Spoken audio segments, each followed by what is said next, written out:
तेलंगाना में जारी शदीद धूप की वजह से कई अफराद मुतासिर हो गए। शहर हैदराबाद में भी शदीद धूप जारी है।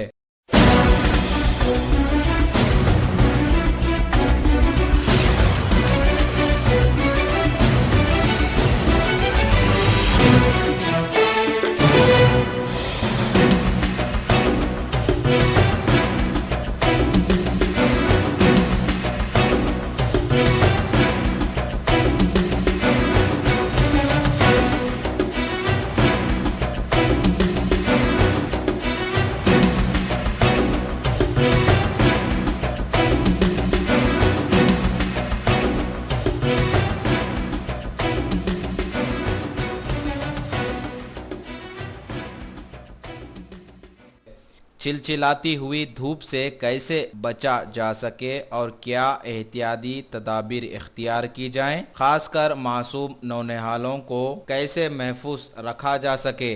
INDtoday.com के नुमाइंदे सैयद तहसीनुद्दीन से खास बातचीत करते हुए डॉक्टर बी संजय चारी ने मुकम्मिल तफसीलात बताई। नाजरीन, आइए देखते हुए सुनते हैं। बच्चों को ठंडी जगह रखिए। टीन के शेड में उनके असर गर्मी के असर बहुत ज़्यादा रहेगा, इसीलिए ठंडे जगह रखने की कोशिश कीजिए। गर्मियों में बच्चों को ज़्यादातर 100% कॉटन के शर्ट्स और टी शर्ट और शॉर्ट्स पहनाइए।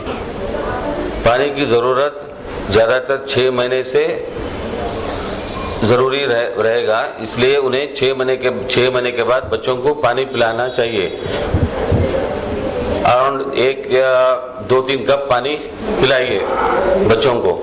जो बच्चे 1 साल के ऊपर रहते पानी एटलीस्ट पूछेंगे, लेकिन 6 महीने से 1 साल तक बच्चे पानी का डिपेंडेंसी अपने माँ बाप के ऊपर ही रहेगा। धूप बहुत रहती है, इसलिए वो धूप का असर उन्हें आने मत दीजिए।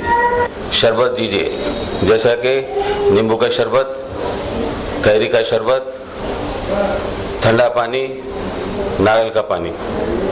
धूप का असर बच्चों में अक्सर चिड़चिड़ापन, सर में दर्द, पाँव में दर्द, पिंडलियों में दर्द, ये चीज़ें होने के चांसेस बहुत ज़्यादा है। जब कभी आपके बच्चे इस तरीके के प्रॉब्लम रहेंगे, जब भी बच्चों को तेज़ बुखार आए, उसे ठंडा पानी पिलाइए और पानी का पट्टी रखिए। सर पे, पीठ पे पानी से पहुंचिए, डॉक्टर के पास ले जाइए।